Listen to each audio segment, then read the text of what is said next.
dhiibeen isaa hammaa ol ta'eeti biileen waliin dhaabatee wama takkallee ofi jibbaannee isin iyyaannee uummata Oromoo waan taataniif nu gargaaraati.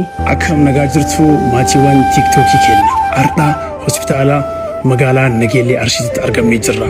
Innis maal yoonaan jettan maaf achi deemtee yoonaan jettan obboleessi keenya kaas biratti argaa jirtan kuni dhibee kaansarii dhiigaatii fi qaamni isaa dhiiga oomishuu akka dandeenye itti himamee jira.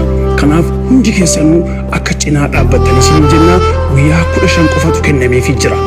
Hospitaala Xuqur Ambassaarraa riifariin gara biyya Hindii barraa'ee fi guyyaa 15 keessatti dafee deemuu qaba. Obboleessa keenya kan akka hin dhabne hundi keessanuu dafaatii dhaqqabaa jedhaa jirra. Maatiiwwan isaa asitti argamanii hundi keenya waan dandeenyeen gargaarree amma isin bira dhufnee jirra. Biyya keessaaf biyya alaa warroonni jirtan hundi keessanuu akkaawuntiin irratti gargaartan isiniif himaa 1,171,71,72,65 maqaan isaa Kadir Tibbamuu fi Tashitaa Kadir jedha.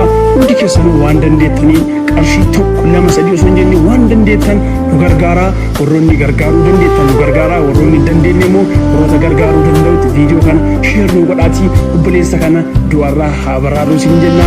Galatoomaa ulfaadha.